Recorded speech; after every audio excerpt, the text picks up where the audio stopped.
Alright guys, check this out, man.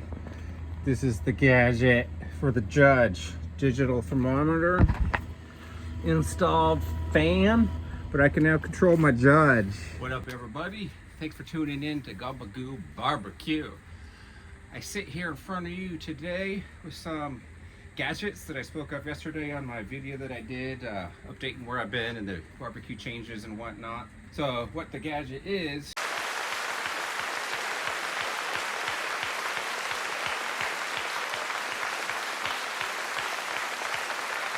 this one in particular is for the judge, but it can really go on any barbecue. I was debating putting it on a kettle, the judge, or my pit barrel over there in the corner. I don't know if you could see it, but what it is from ChefsTemp. I've bought their products probably over the last 5-10 years, and their quality, you know, the price is right, but their quality. It's basically a digital thermometer and a fan to turn your grill into a set it and forget it, right? ChefsTemp ProTemp S1. I'm stoked, man. It's digital. Tired of these analog ones. They fade out, they get ruined by the heat, and they're cheap. So I'm excited to see what this digital one can do. The box says it can go up to 500 degrees, 492 to be exact, Fahrenheit, but the dial actually lets you go to 1,000, so I'm going to trust the text on the box. So what I'm going to do, and why I'm doing this, is I don't have time to stand in front of my grills anymore. That's why I got a gravity-fed master built that uses lump and split and chunk and all that.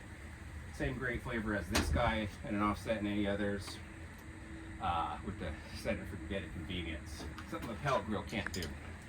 First of all, let me get you in on a closer look at the device here. It's pretty sweet. It's pretty big and thick. Has Bluetooth, Wi-Fi pairing and all that. Tons of settings you could custom. You use the ChefsTemp app, which I put on my phone, and you could just change the ambient temperatures, the low and the high. Set your cooks up as you would do with any other wireless probe. Very impressed with the app. So the fan, so I got these highly taut springs, high liner pressure, you get that in there. There's a little pin that pulls out in there.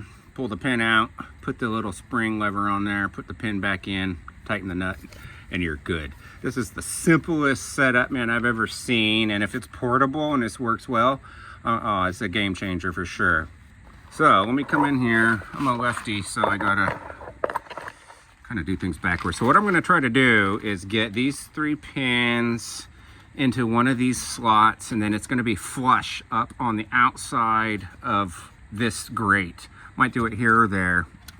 And then I see there's a little bit of space there, so I'll seal that off, and we'll seal this one off, and this one off with heat resistant tape as a temporary solution, or maybe permanent. But anyways, what I did on this one, or did not do on this one versus the Rambler, I put gasket behind here to make this airtight, but I've discovered you don't really need to do that. At least on this judge I have. Every fabrication's a little bit different. But as long as you get these 2 screws tightened, you got one here, one down there, just get them tightened up enough to where you can still slide this, but make it flush enough up against the body where no air gets out. And I do that and I got no leaks, as this stock damper is. That said, let me go ahead and do my step here, and we'll come back with some success. So that's how it is. I'll show you the inside. Don't forget to put your orange cover back on. Not done yet. But that's how the 3 prongs look coming in.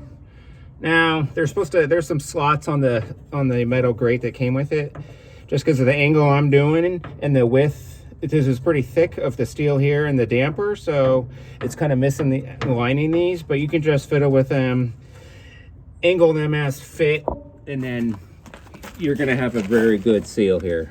All right, let me seal up the rest of the damper there, and we're back in business. All right, this is how it looks when we're done. I know it's not the prettiest. Looks like a bunch of fucking band-aids on there. Dang, I'm cussing a lot in this video. Sorry, people. this is just a beta test. If this works, I'll probably make some custom metal sliding dampers that I put on there and there, and something for down there to make it look a little prettier. But so far that works. I'm confident as long as this aluminum or whatever it is holds up, then that's airtight. All right, so now I'm going to do the thermometer. So you got the 3 connecting prongs right there.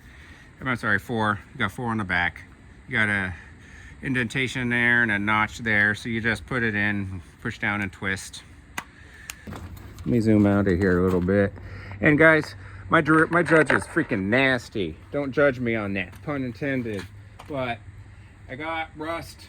Part of it's just red and orange seasoning I had for ribs I did, but I get mold, man.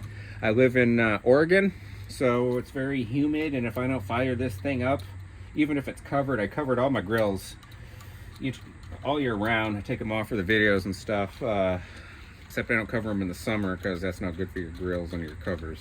It gets too hot. Washer back on. Get you right in there. Get the wing nut on the other side. Oh yeah, that's fitting nice and snug. Let's line that up. I like it to be straight and centered. It's on there solid, man. All right, man, that was easy a freaking enough. I love that thing. A beast for the judge, which is a beast in itself, man. It's fitting. I like it. I like it. I like it. I like it. Okay, big numbers I could read. It'll light up in the nighttime, man, so you can see that, you know. Luxury, man. Gotta get some. All right, guys, we're ready to roll. That was pretty damn simple, I'll be honest. I do have it plugged into my personal power bank, as I showed you guys earlier, because it does seem to require some sort of power. So this is what we're doing. I have this set up like I'm gonna do a smoke, an indirect cook. So I'm gonna do this. Get you going pretty low. Just get some white edges on a few. I think that's gonna be pretty good.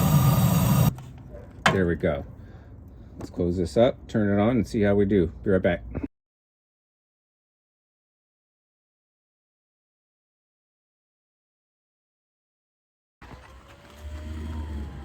Can you hear that? Anyways, installed this thing.